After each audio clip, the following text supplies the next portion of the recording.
নমস্কার বন্ধুরা, আজ আমি তোমাদের জন্য নিয়ে এসেছি সহজ, সুস্বাদু আর পুষ্টিকর একটি রান্না।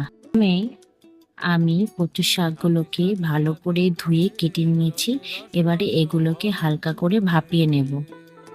এবার মাসকলাইয়ের ডালগুলোকেও আমি ভালো করে কচলে কচলে 2-3 বার জল পাল্টিয়ে পাল্টিয়ে ধুয়ে নিয়েছি, যাতে এতে কোনো বালি কাঁকড় এসব না থাকে। এবার একটি প্রেসার কুকারে আমি এগুলোকে দিয়ে সেদ্ধ করে নেব। তার জন্য প্রেসার কুকারে প্রথমে ডালগুলো দিয়ে দিলাম, এরপর পরিমাণ মতন জল দেব আর কয়েক কোয়া রসুন, হলুদ, তেল আর আগের থেকে ভাপিয়ে রাখা কচুর শাকগুলো এতে দিয়ে দেব।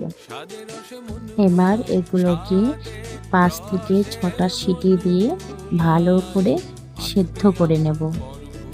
এবার ফোড়নের জন্য কড়াইয়ে তেল দেব আর দেব শুকনো লঙ্কা, 5 ফোড়ন, রসুন কুচি আর সামান্য আদা কুচি। এগুলো ভালো করে ভাজা হয়ে গেলে আগের থেকে সেদ্ধ করে রাখা কচুর শাক আর ডালগুলো এতে আমি অ্যাড করে দেব। অনেক সময় কচুর শাক রান্না করলে কিন্তু আমাদের গলাতে ধরে, তাই আমি এতে অর্ধেকটার মতন কাঁচা আম দিয়েছি। তোমরা চাইলে লেবু দিতে পারো, তাতে কিন্তু একটু টক টক ভাব হবে আর গলা চুলকাবে না। এবার এতে স্বাদ মতো লবণ অ্যাড করে দেব আর ডালটা ফুটে গেলেই কিন্তু তৈরি হয়ে যাবে আমাদের সুস্বাদু আর পুষ্টিকর একটি ডাল, কচুর শাক দিয়ে মাসকলাইয়ের ডাল।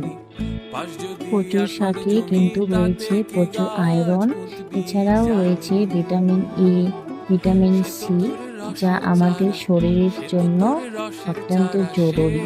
এছাড়াও কিন্তু কচুর শাক আমাদের রক্তকে পরিষ্কার করতে সাহায্য করে। যারা কচুর শাক খেতে ভয় পাও তারাও এইভাবে একবার বানিয়ে দেখো, আশা করছি খুব ভালো লাগবে।